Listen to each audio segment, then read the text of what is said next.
اور اپنی قوم تک بھی میرا سلام پہنچانا اور قوم کو یہ پیغام بھی دینا کہ سعد آخری وقت آخری دم یہ کہتا ہوا گیا ہے کہ اگر تمہارے ہوتے ہوئے رسول پاک صلی اللہ علیہ وسلم کو کوئی تکلیف پہنچی تو جان لینا اللہ کے یہاں تمہارا کوئی عذر قبول نہیں ہوگا۔ اتنا کہہ کر حضرت سعد بن ربیع کی روح پرواز کر گئی۔ حضرت محمد ابن مسلمہ رسول پاک صلی اللہ علیہ وسلم کے پاس آئے اور ساری بات سنائی۔ اس کے بعد آپ صلی اللہ علیہ وسلم سب صحابہ کے شہیدوں کی لاشوں کو تلاش کرتے رہے۔ حضرت حمزہ کی لاش تو ملی تو اس حالت میں ملی کہ ان کے ناک، کان، ہاتھ وغیرہ، پیٹ پھٹا ہوا سب ایسے ہی ملا، اور جنگ احد میں حضرت عبداللہ بن جہش بھی شہید ہوئے تھے، ان کی لاش بھی اسی حالت میں ملی کہ ان کے ناک، کان کٹے ہوئے تھے اور پیٹ پھٹا ہوا تھا۔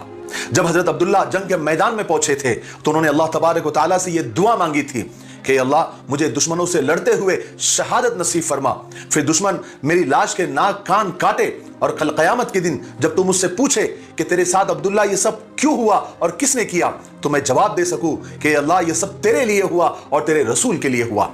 اللہ تبارک و تعالیٰ نے حضرت عبداللہ بن جہش کی دعا کو قبول کیا، ان کو شہادت بھی ملی اور ان کے لاش کے ساتھ ویسا ہی برتاؤ ہوا۔ اس غزوے میں یعنی غزوہ احد میں کل 73 صحابہ یعنی 73 صحابہ شہید ہوئے، جن میں مہاجرین بہت کم تھے، باقی زیادہ انصاری صحابہ تھے۔ اس روز آپ صلی اللہ علیہ وسلم پر بہت زیادہ اثر تھا۔ آپ کو سب سے زیادہ اثر اور سب سے زیادہ غم اپنے چچا حضرت حمزہ رضی اللہ تعالیٰ کے لیے آپ بہت زیادہ غمگین تھے۔ جب آپ صلی اللہ علیہ وسلم نے ان کی لاش دیکھی اور ان کی یہ حالت دیکھی تو آپ کی آنکھوں سے زارو قطار آنسو بہنے لگے، یہاں تک کہ سرکار دو عالم صلی اللہ علیہ وسلم نے فرمایا اگر ہمیں صفیہ کا خیال نہ ہوتا تو ہم حمزہ کی لاش کو دفن ہی نہ کرتے بلکہ یوں ہی چھوڑ دیتے تاکہ ان کی لاش کو جانور کھاتے، پھر قیامت کے دن وہ انہی کی پیٹ سے اٹھتے تاکہ اللہ تبارک و تعالیٰ کو حمزہ کے قاتلوں پر اور زیادہ غصہ اور جوش آتا۔ اس کے بعد رسول پاک صلی اللہ علیہ وسلم نے حضرت حمزہ رضی اللہ تعالیٰ عنہ کی جنازے کی نماز پڑھائی اور دوسرے شہیدوں کی نمازیں کچھ اس طرح پڑھائی کہ ایک جنازہ حضرت حمزہ کے برابر میں رکھ دیا جاتا، آپ صلی اللہ علیہ وسلم ان کی نماز پڑھاتے، پھر دوسرے شہید کا جنازہ بھی حضرت حمزہ کے بازو میں رکھ دیا جاتا، پھر آپ نماز پڑھاتے۔ اس طرح ہر شہید کے ساتھ حضرت حمزہ رضی اللہ تعالیٰ عنہ کی نماز ہوئی۔ اس روز مسلمانوں کے پاس سب شہیدوں کو ڈھکنے کے لیے کپڑا بھی پورا نہیں تھا، یہی وجہ تھی کہ سر ڈھانکتے تو پیر کھل جاتے تھے اور پیر ڈھانکتے تو سر کھل جاتا تھا۔ اس لیے ایسے صحابہ کے سروں پر جب کپڑا ڈال دیا گیا اور پیروں پر گھاس ڈال دی گئی، بعض صحابہ کے لیے تو کپڑا بھی نہیں مل سکا تو دو کو ایک چادر میں ڈھک کر دفن کر دیا گیا۔ حضرت حنظلہ رضی اللہ تعالیٰ کی لاش غائب تھی، مل نہیں رہی تھی، بہت تلاش کے بعد ان کی لاش ایک جگہ ملی تو ان کی لاش سے پانی ٹپک رہا تھا، گویا ایسا لگ رہا تھا کہ ابھی انہوں نے غسل کیا ہے۔ رسول پاک صلی اللہ علیہ وسلم نے صحابہ کو بتایا کہ حنظلہ کو فرشتوں نے غسل دیا ہے، پھر فرمایا کہ ان کی بیوی سے پوچھو کہ آخر معاملہ کیا تھا، تو حضرت حنظلہ کی بیوی نے بتایا کہ شادی کی پہلی رات حنظلہ میرے ہی ساتھ تھے، لیکن جیسے ہی یہ صدا لگی، یہ آواز لگی کہ جنگ کے میدان میں مسلمانوں کی ضرورت ہے، فوجیوں کی ضرورت ہے، تو وہ فوراً تیار ہو کر مجھے چھوڑ کر نکل گئے اور مجھ سے کہا کہ اللہ نے چاہا تو جنت میں ملیں گے، اور جا کر بڑی بہادری کے ساتھ لڑتے ہوئے شہید ہو گئے۔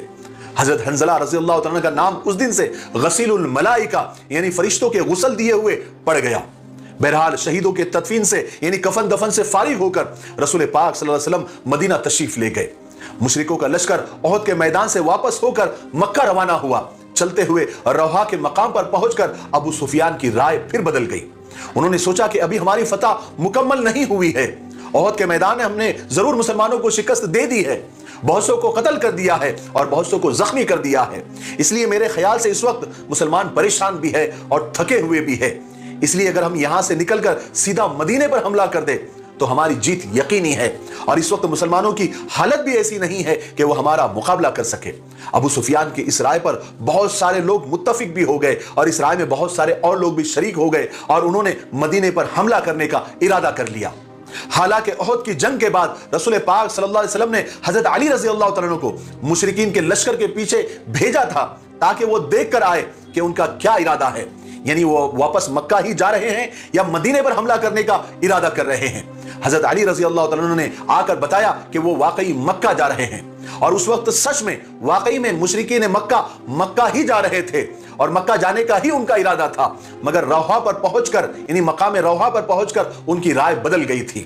اور جب رسول پاک صلی اللہ علیہ وسلم ان کی طرف سے مطمئن ہو گئے تھے تب آپ نے شہیدوں کے کفن دفن کا انتظام کیا تھا۔ اس کے بعد آپ صلی اللہ علیہ وسلم مدینہ تشریف لے آئے، مگر یہاں آ کر بھی آپ صلی اللہ علیہ وسلم کو بار بار یہ خطرہ محسوس ہو رہا تھا کہ کہیں مشرکین راستے سے پلٹ کر نہ آ جائے، اور یہی بات اور یہی جو احساس تھا آپ صلی اللہ علیہ وسلم کو، اس خطرے کا جو احساس تھا وہ بالکل صحیح نکلا۔ رسول پاک صلی اللہ علیہ وسلم نے مدینہ پہنچ کر اگلے ہی دن یعنی 16 شوال سن 3 ہجری کو اعلان کر دیا کہ ہم اس وقت چین سے نہیں بیٹھیں گے اور ہم مشرکین کے لشکر کا پیچھا کریں گے، اور جو لوگ غزوہ احد میں شریک تھے صرف وہی لوگ ساتھ چلیں گے۔ اگرچہ اس وقت مسلمان بہت تھکے ہوئے تھے، تھک کر چور ہو گئے تھے، اور ان میں سے بہت سارے زخمی بھی تھے، ابھی جنگ سے واپس ہوئے تھے، مگر قربان جائیے صحابہ کی اطاعت پر رسول پاک صلی اللہ علیہ وسلم کا حکم سن کر وہ فوراً سب تیار ہو گئے، اور اس لشکر میں صرف وہی لوگ تھے جو غزوہ احد میں شریک تھے۔ صرف ایک صحابی حضرت جابر بن عبداللہ ایسے تھے جو احد میں ساتھ نہیں تھے، اور انہوں نے ساتھ چلنے کے لیے رسول پاک صلی اللہ علیہ وسلم سے اجازت لے لی تھی۔ قریش کا پیچھا کرنے کا رسول پاک صلی اللہ علیہ وسلم نے اس لیے ارادہ کیا تھا تاکہ مشرکین کے دلوں میں مسلمانوں کا ڈر اور رعب باقی رہے، اور وہ یہ نہ سمجھے کہ مسلمان ڈر کر تھک کر مدینہ میں بیٹھ گئے ہیں۔ چنانچہ آپ صلی اللہ علیہ وسلم مدینہ سے روانہ ہو کر ایک جگہ آپ نے پڑاؤ ڈالا، اس جگہ کا نام حمراء الاسد تھا۔ یہاں رسول پاک صلی اللہ علیہ وسلم کی خدمت میں ایک شخص حاضر ہوا جس کا نام معبد ابن ابو خزائی تھا۔ یہ مسلمان نہیں تھا، لیکن یہ خود اور اس کا قبیلہ خزاعہ مسلمانوں کا دوست تھا، اس لیے جب اس نے جنگ احد کا حال سنا تو رسول پاک صلی اللہ علیہ وسلم کی خدمت میں خود ہی حاضر ہوا اور آ کر عرض کیا کہ محمد، خدا کی قسم آپ کو جو نقصان ہوا ہے احد کے میدان میں، اس سے ہم کو بہت زیادہ صدمہ ہوا ہے، اور ہم دعا کرتے ہیں اور ہم چاہتے ہیں کہ خدا آپ کو ان مشرکین کے شر سے آپ کو محفوظ رکھے۔ اس کے بعد معبد وہاں سے چلا گیا اور رسول پاک صلی اللہ علیہ وسلم حمراء کے مقام پر ہی ٹھہرے رہے۔ یہاں سے چل کر معبد قریش کے لشکر میں پہنچا جو روحا کے مقام پر ٹھہرا ہوا تھا۔ قریش کے لشکر کے سالار ابو سفیان نے دیکھا کہ معبد آ رہا ہے تو انہوں نے لوگوں سے کہا کہ دیکھو معبد آ رہا ہے، ضرور اس نے کوئی نہ کوئی خبر لائی ہوں گی۔ پھر معبد جب قریب آیا تو معبد سے پوچھا، ابو سفیان نے پوچھا کہ تم جس طرف سے آ رہے ہو معبد، وہاں کی کیا خبر لائے ہو؟ معبد نے جواب دیا کہ محمد اور اس کے ساتھی تمہاری تلاش میں نکلے ہیں، اور ان کے ساتھ ایک ایسا لشکر ہے جو میں نے پہلے کبھی نہیں دیکھا، اور ان میں سے ہر شخص تمہارے خلاف بھڑکا ہوا ہے، اور اس دفعہ محمد کے ساتھ وہ لوگ بھی ہیں جو احد میں نہیں آ سکے تھے، اور ہر ایک نے عہد کیا ہوا ہے کہ وہ تم سے لڑے بغیر اور تم کو سبق سکھائے بغیر واپس نہیں جائیں گے۔ ابو سفیان نے یہ سن کر کہا کہ معبد خدا تیرا ناز کرے، تو یہ کیا کہہ رہا ہے؟ معبد نے جواب دیا کہ خدا کی قسم میں بالکل سچ کہہ رہا ہوں، اور وہ تمہارے بالکل بہت قریب ہے اور ان قریب تم پر زبردست حملہ کرنے والے ہیں۔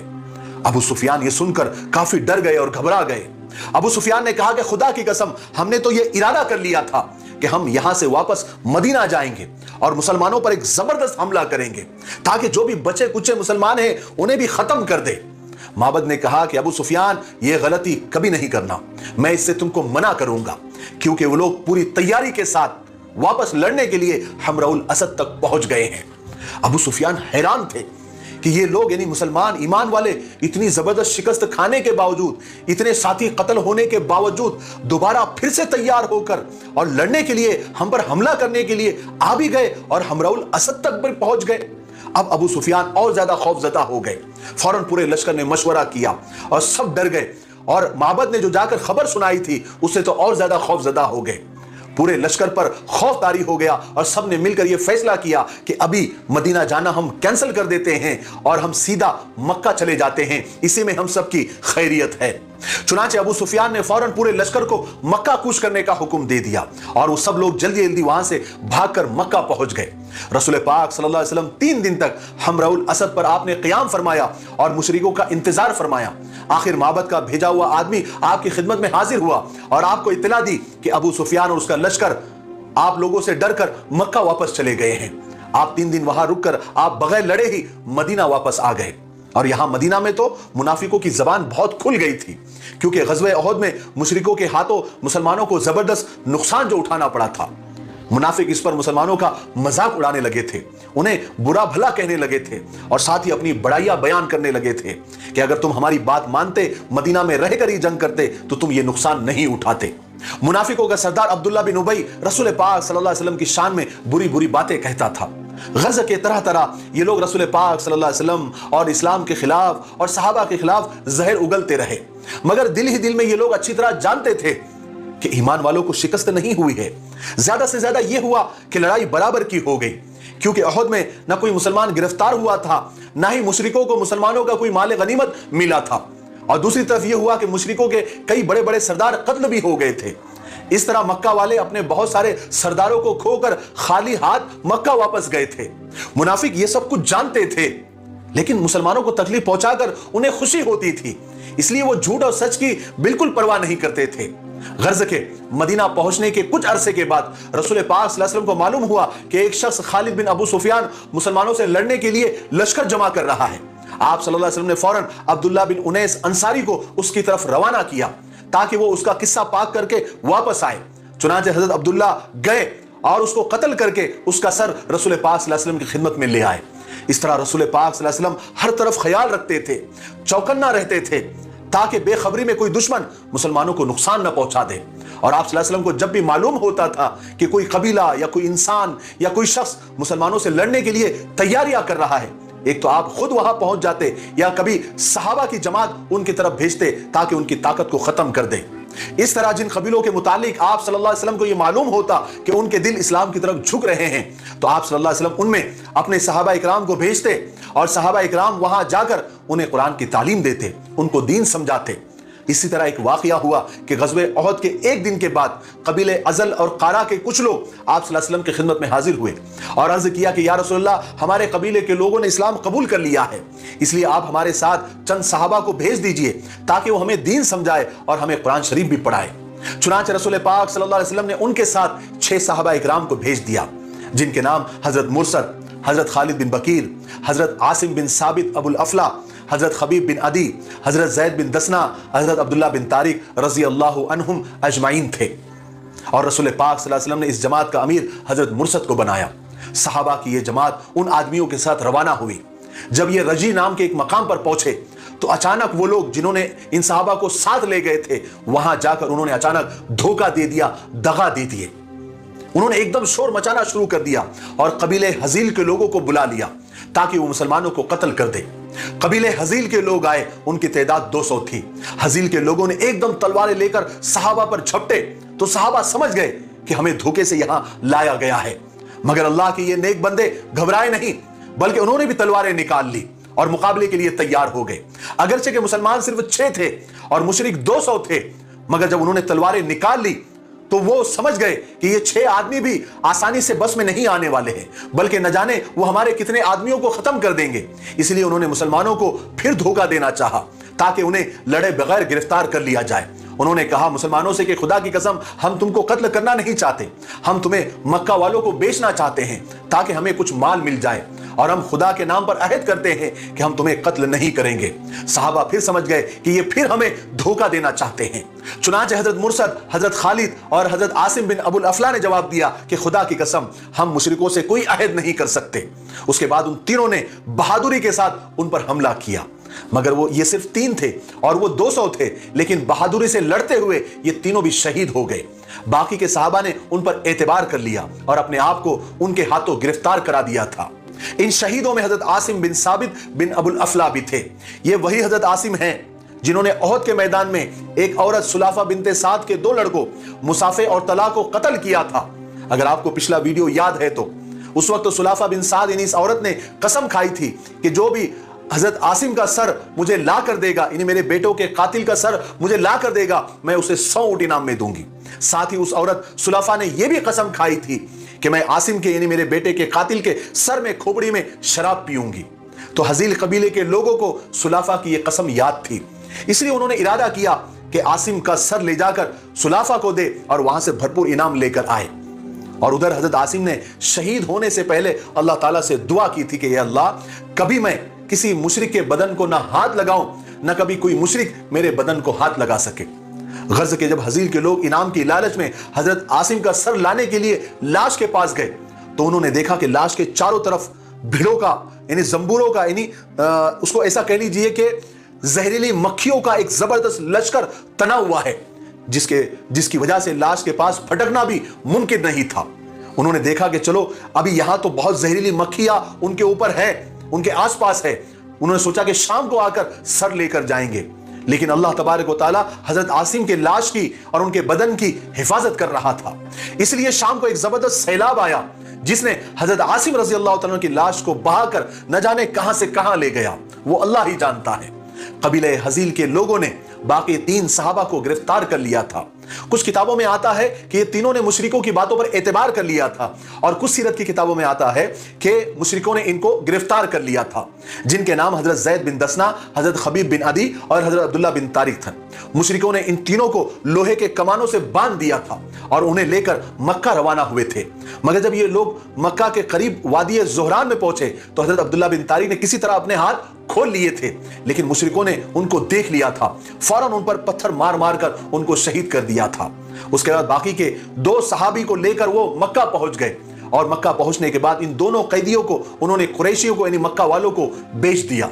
اتنا زبردست دھوکہ ان لوگوں نے صحابہ کے ساتھ اور رسول پاک صلی اللہ علیہ وسلم کے ساتھ اور اسلام کے ساتھ اور مسلمانوں کے ساتھ کیا تھا۔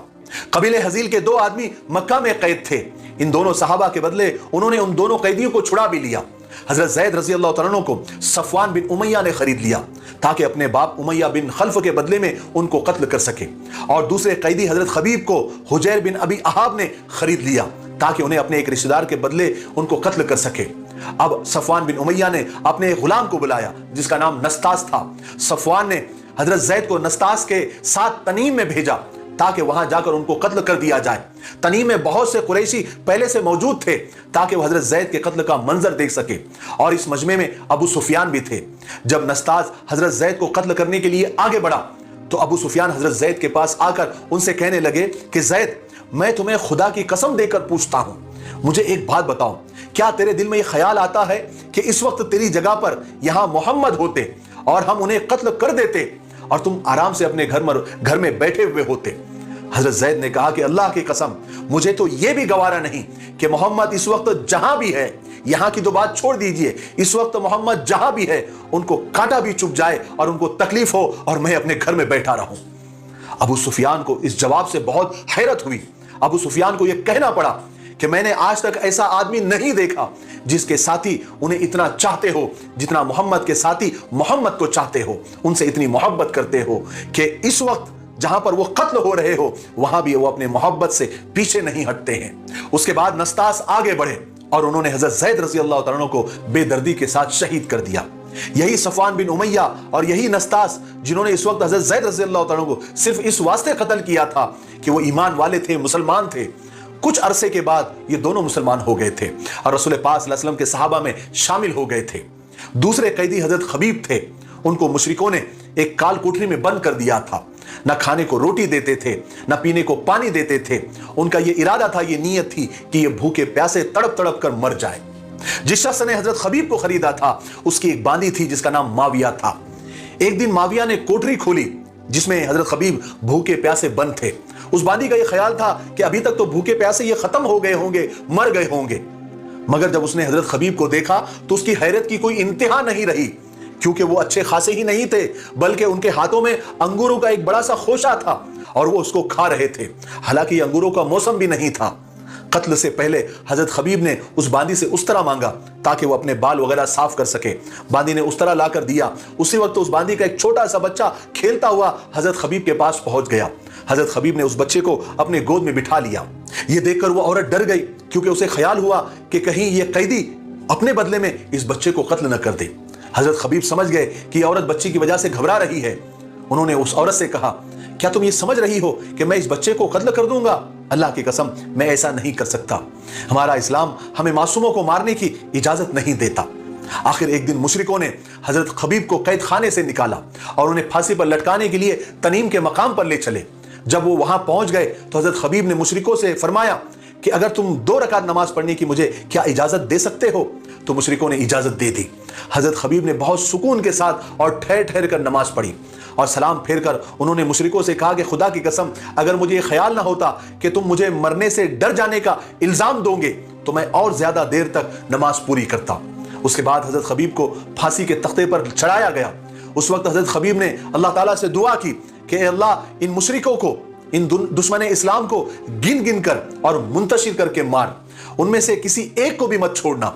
مشرکوں نے سولی پر چڑھانے سے پہلے، یعنی جب سولی پر چڑھا دیا، قتل کرنے سے پہلے حضرت خبیب سے کہا کہ اگر تم اپنا مذہب یعنی اسلام چھوڑ دو تو ہم تمہیں بھی چھوڑ دیں گے اور ورنہ تمہیں ہم قتل کر دیں گے۔ اس پر حضرت خبیب رضی اللہ تعالیٰ نے جواب دیا، ایسا تو کبھی نہیں ہو سکتا، میری اکیلے کی جان کا اللہ کے نام پر قربان ہو جانا کوئی بڑی بات نہیں ہے، کاش میری 1000 جانیں ہوتی وہ بھی میں آج اللہ کے نام پر قربان کر دیتا۔ پھر حضرت خبیب رضی اللہ تعالیٰ نے اللہ تبارک و تعالیٰ کی طرف متوجہ ہوئے اور فرمایا کہ اے اللہ، یہاں کوئی ایسا نہیں ہے جو تیرے رسول تک میرا سلام پہنچا دے، اس لیے تو ہی میرا سلام تیرے حبیب تک پہنچا دے، اور جو کچھ میرے ساتھ کیا جا رہا ہے اس کی خبر بھی اپنے رسول تک پہنچا دے۔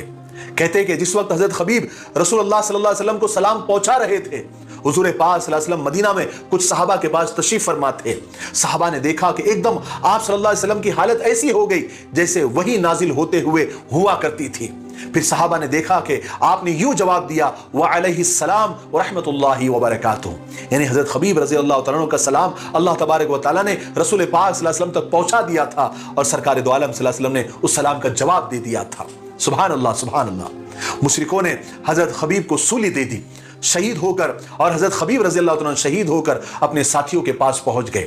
آپ صلی اللہ علیہ وسلم کو اپنے ان 6 صحابیوں کے شہید ہونے کا بہت زیادہ صدمہ اور رنج تھا،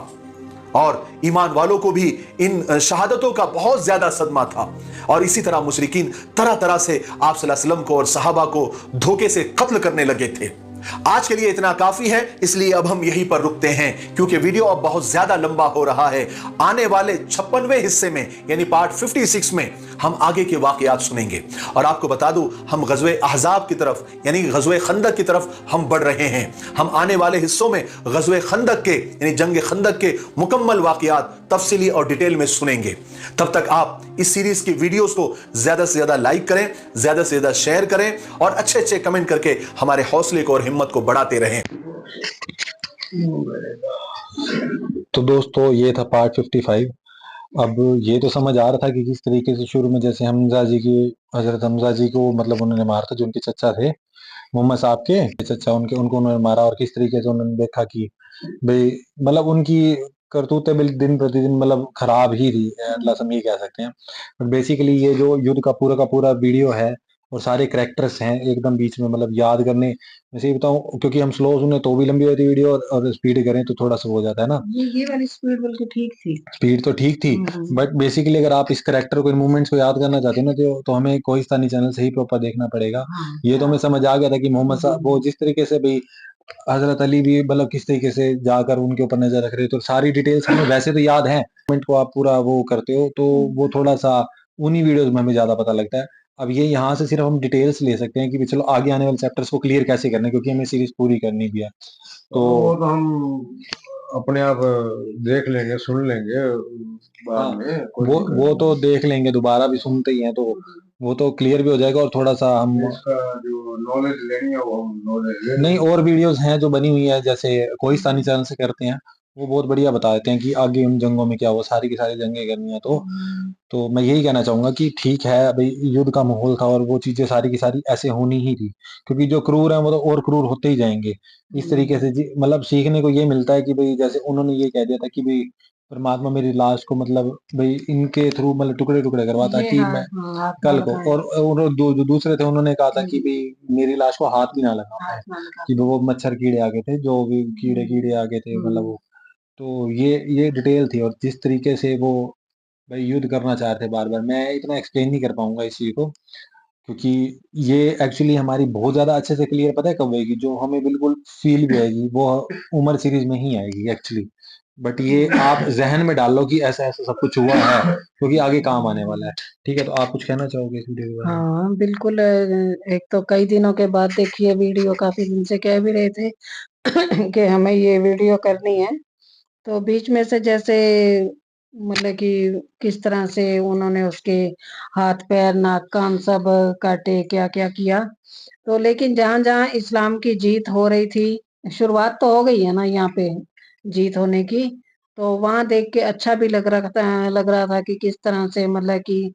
وہ ہاریں گے اور اسلام آگے کس طرح سے بڑا ہے، پھلا پھولا ہے، تو دیکھ کے اچھا بھی لگا ہے۔ آپ کیا کہنا چاہو گے؟ ایک تو جو سٹارٹنگ میں انہوں نے کہا تھا نا کہ ایک اندازہ لگانا کہ بھئی لشکروں کے بارے میں